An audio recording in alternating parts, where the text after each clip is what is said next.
What if Dooku left the Jedi Order but didn't join the Sith? That's our story for today. Hope you guys enjoy, and let's get right into it.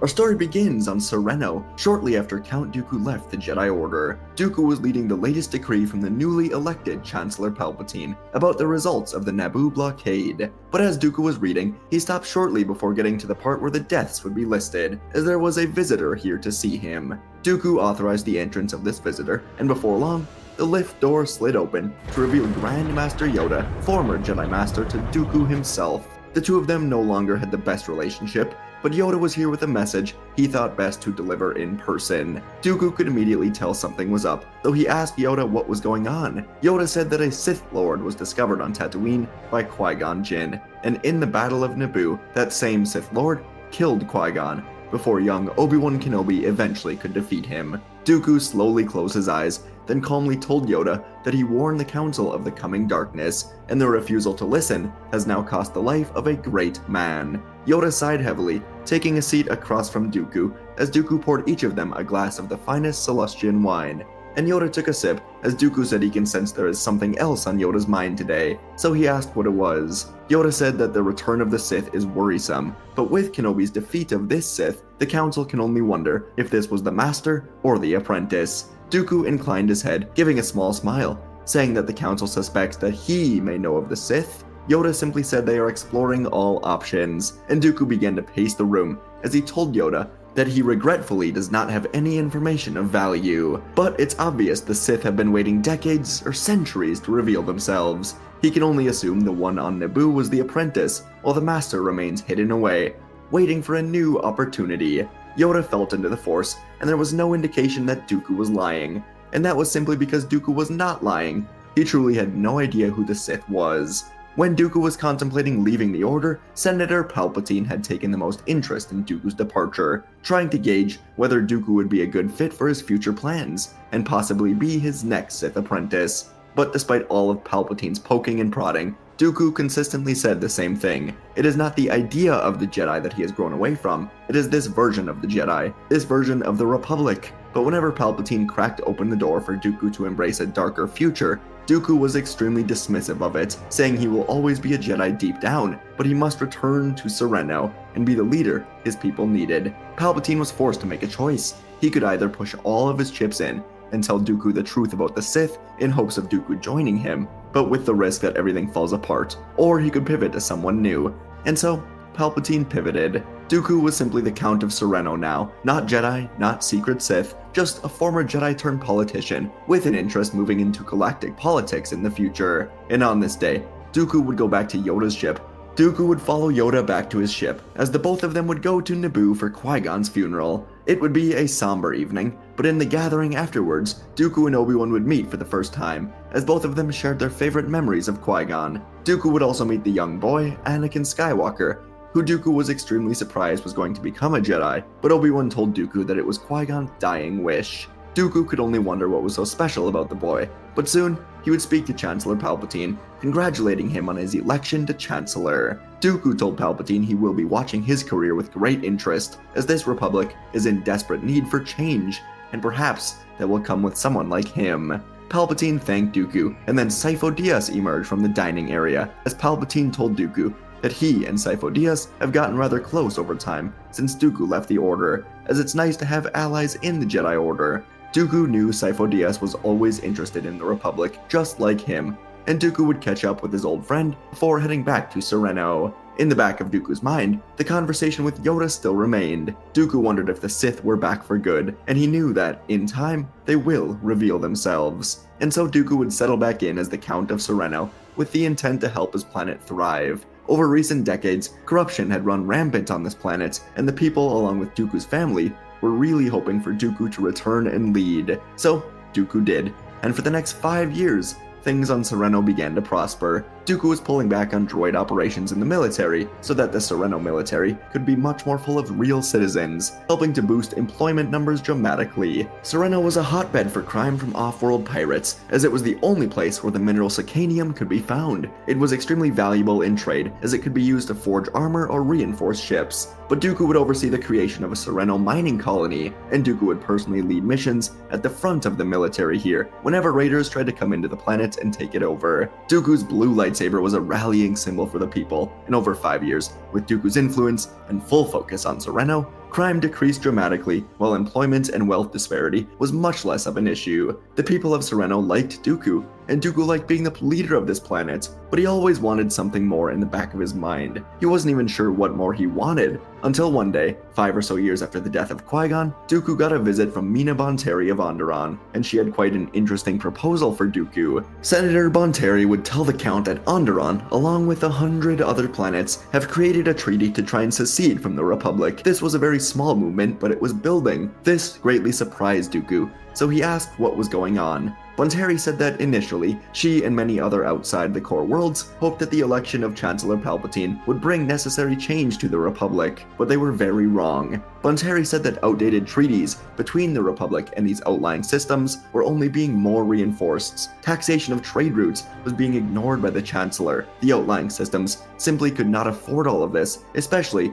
with the recent increase in piracy on these routes, as the Republic refuses to form any sort of military to aid them, and any planet creating their own militia has to go through years of negotiations with the Republic that barely even recognizes them as part of it. Dooku and Bonteri would speak for hours, until eventually Dooku asked why she has come to him. Bonteri said that she and others have seen what Dooku has done for Serenno, and their current leader is proposing that the CIS alliance go all in on militarization to catch the Republic off guard, which Bonteri and the others are completely opposed to. She and many others want to peacefully secede from the Republic, while their current leader thinks war may be the only option. Dooku asked who this current leader is, and Bonteri said it's former Jedi Master, Sidious. Dooku was beyond shocked by this. He knew Sidious had grown tired of the Republic, but last time they spoke, Dooku learned that Sidious and Palpatine were allied together for the same cause. Dooku realized now just how wrong he was. He couldn't believe that Sidious would want to militarize the CIS before negotiations could even begin, but Bonteri showed Dooku the treaties with the Trade Federation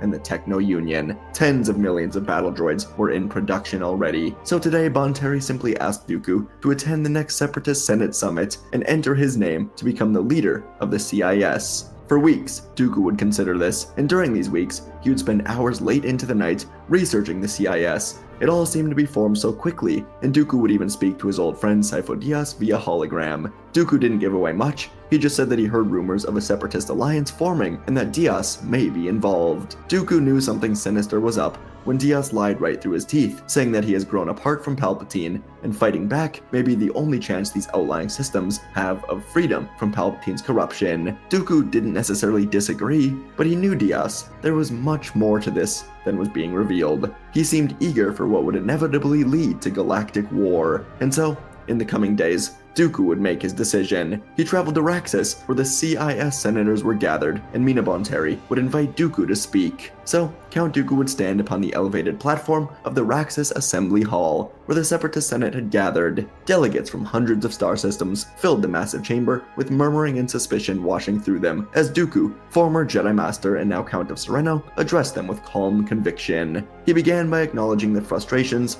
that had led each world to question their place in the Republic. Corruption, the bureaucracy, and the way the core worlds had drained the Outer Rim of its resources and dignity. He sympathized with their cause, but warned them against becoming the very thing that they sought to escape. Dooku then proposed a radical course correction for the movement, while Master Sidious, acting leader of the CIS, was calling for full militarization, advocating for the construction of a vast droid army. Dooku urged restraint. He proposed a diplomatic route, a structured, peaceful secession from the Republic that could be achieved through negotiation, trade sanctions, and planetary cooperation. He reminded the Assembly that the Republic's rotting did not lie with all of its citizens, or even all of the senators, and that peaceful reform could still be reached within the Senate if the Separatists take the high road. Dooku said he has had an excellent relationship with Chancellor Palpatine, and perhaps he can see Palpatine see why they want to secede. Serenno, Dooku said, would offer its resources, wealth, and political leverage to act as a bridge between the Outer Rim and the Republic core. Dooku proposed that the time had come for new leadership for the CIS,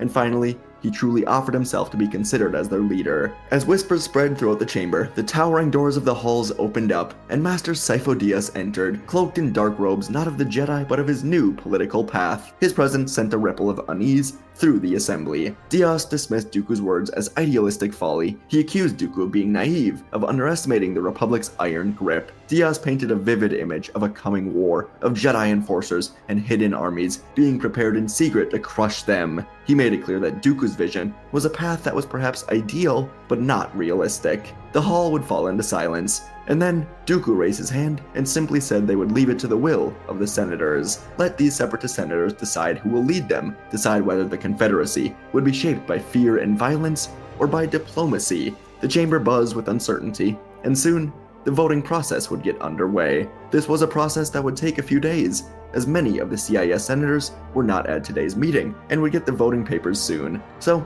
Sidious would soon go alone back to his ship, and he would urgently contact the man truly behind the Separatist alliance, trying to create galactic war, Darth Sidious. The Dark Lord would address Sidious, his apprentice, as Darth Varnus, and he would tell Diaz that Dooku has become a true thorn in their grand plan. Diaz asked what they must do, and Sidious reminded Diaz that Dooku's idealism was a liability, but perhaps it could be a tool for them. Sidious suggested letting Dooku play the role of the noble face for their movement, while the true machinery of war continues in secret. If the Separatists need a figure to bring in moderate systems, Dooku will serve that function for now. So, Diaz would retain his secret command over the Separatist military, working through hidden channels and loyalists while Dooku served as the public face of the CIS. Sabotage, misinformation, and false flag attacks would escalate tensions with the Republic, regardless of Dooku's efforts. And when the time comes, Dooku will be forced to choose, join the darkness, or be swept away by it. The war, Sidious assured him, would begin on schedule.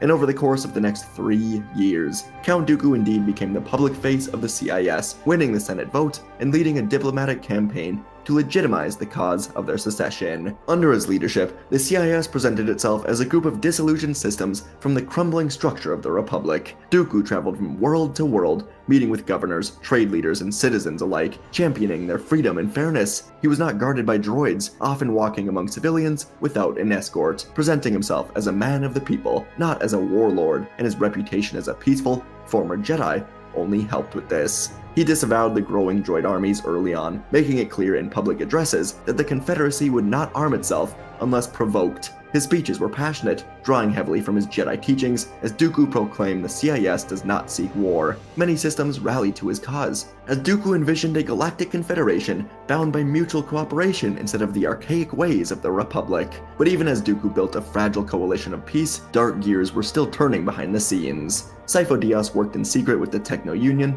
Trade Federation, and Banking Clan, as all three of these groups were given hidden Republic funds funneled through Sidious's channels, and he expanded droid production on Geonosis. Thousands became millions. Diaz convinced the other corporate leaders that Dooku's peaceful vision was noble but naive, and that it was only a matter of time before the Republic sends its Jedi to crush them. Plus, the money helped to sway them. Dooku's efforts, though sincere, could not hold back this dark tide. False flag attacks erupted across the Mid-Rim. Republic convoys were ambushed, space stations were sabotaged, and evidence always pointed towards Dooku and Separatist involvement, even when Dooku protested their innocence. In truth, it was all carefully orchestrated by Sidious, driving a wedge between the Republic and the CIS. And as tensions mounted, the Republic Senate passed Emergency Security Acts, increased Jedi and local militia presence near Separatist worlds. Skirmishes were breaking out along the borders. Jedi were deployed more frequently. Fear bled into every HoloNet broadcast. Dooku was increasingly isolated. His credibility was being stained.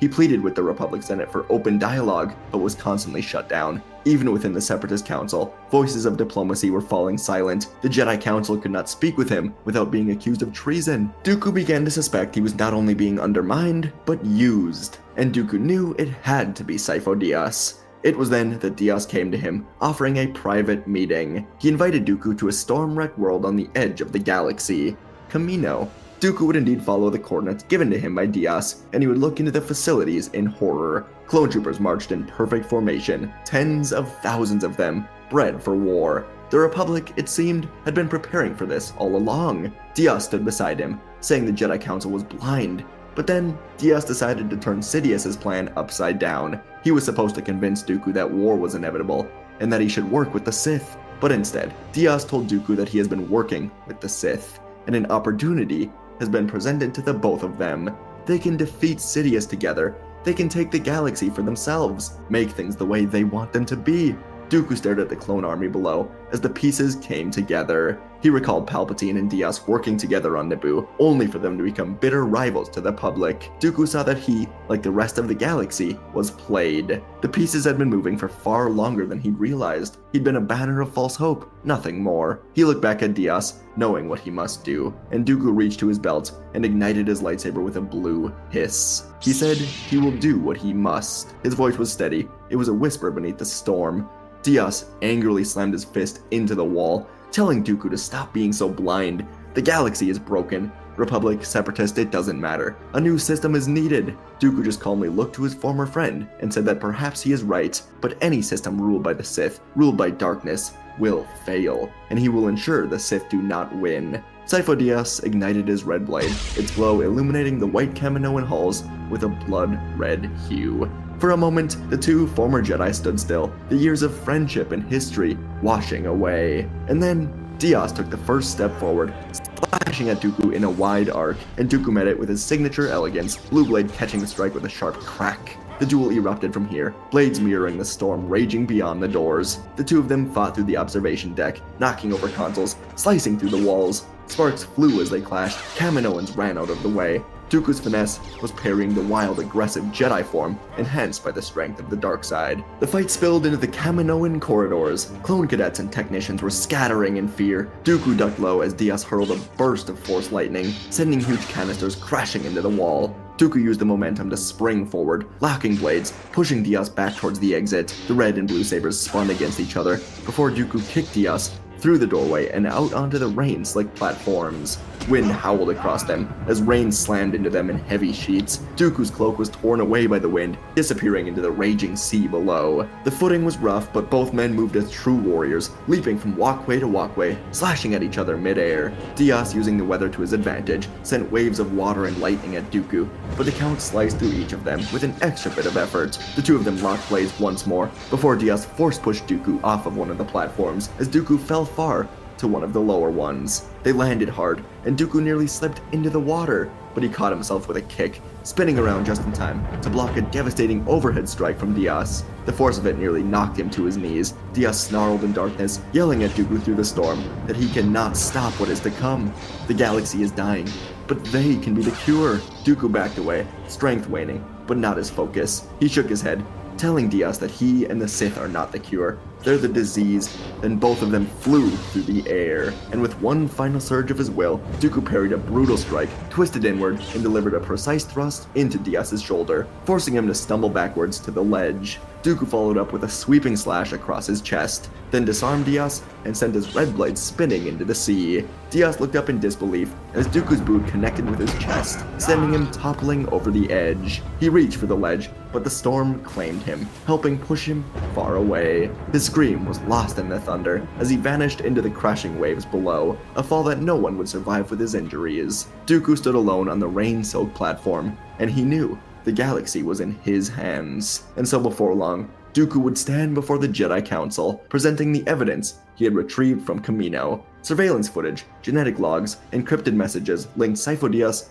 and Chancellor Palpatine to the clone army's creation and the manipulation of both the Republic and the CIS. Yoda and Mace Windu had been working hard to avoid war with the Separatists, and they saw that the Sith Lord they'd long been searching for had been sitting at the heart of the Republic. With time running short and Sidious's plans accelerating, the three masters moved to confront the Sith Lord. Inside the Chancellor's office, the trio entered to arrest Sidious, and the Dark Lord ignited his blades. The duel would tear through the Grand Office, shattering windows, throwing debris into the air. Yoda flipped around and twisted, delivering precise strikes that tested Sidious's speed, and Windu matched the Sith's rage with Vapad, feeding off Sidious's dark energy. Dooku was the perfect complement for both of these Jedi. The Sith Lord would fight with great power, but the combined strength and balance of Dooku, Windu, and Yoda would help destroy Sidious. And the death of Sidious would unravel the Sith plan almost overnight. With Dooku's evidence and the Jedi support, a galactic broadcast would be sent across the HoloNet, revealing the Sith manipulation of both the Republic and the Separatist alliance. clones being produced in secret, droid armies moved into position under false ideas. It was all shut down. The Senate was stunned, and amidst the confusion, Dooku addressed both sides, denouncing war. It was not long before a unified movement emerged across the galaxy, rallying behind Dooku as the only one with the vision and integrity to lead them forward. Reluctant, Dooku would accept the role of Chancellor of a new republic, one meant to serve all, not a privileged few. His first acts were swift, symbolic. He dismantled the central authority that had concentrated too much power in too few hands, replacing it with a new body composed of representatives from both core and outer rim systems, along with letting in the Separatists. Padme Amidala was a key figure in this. She worked with Mina Bonteri to ensure the Separatists got what they wanted and were fairly reinserted back in. There were citizen delegates and neutral mediators for all of it. Laws were rewritten to protect individual planetary sovereignty while maintaining shared values of justice and mutual aid. Corporations were stripped of political control, with trade routes returned to the ideas of public oversight. The Jedi worked alongside Dooku to restructure their order, along with Obi-Wan Kenobi and Anakin Skywalker, who was progressing well and was a bit saddened over the revelation of Palpatine, but ultimately he overcame it and was soon assigned to work with Padme Amidala to help bring in the Separatists. Anakin and Padme would become quite close. The Jedi were back to being guardians of peace, not enforcers of government will, and soon Padme was basically the vice chancellor to Dooku. Dooku would never return to the Jedi Order, but he often did walk the temple halls, speaking with students, meditating on mistakes of the past, getting close with Jedi like Obi-Wan and Anakin, fixing his relationship with the Council, with Windu, especially with Yoda. And Dooku was the man who reshaped the galaxy, uniting the CIS and the Republic as no one else could for years to come. And folks, that is our story for today. One I enjoyed a lot because I love Dooku. Dooku's fun to write. More fun than maybe almost anyone else. So yeah, it's a story I came up with, or that you guys had. I saw quite a few comments that were just like variations, different like variations of what if Dooku just didn't turn, what if Dooku didn't join Sidious, just decided to, make it a banner video and just turn into this. So I hope you guys enjoyed. I don't know if any of that made sense, but yeah, a lot of Dooku, a lot of politics. Sifo Dyas becomes the Sith. I think that made the most sense. Could have been him, but I don't know. I thought about Ventress, I thought about Pong Krell, but I don't know. Sifo Dyas was easily, I think, the strongest and the most politically, politically motivated? Whatever. He's the most similar to Dooku, I think. So yeah, he actually was the one that wanted the clone army. So thanks. I'll see you all in the next video. Subscribe!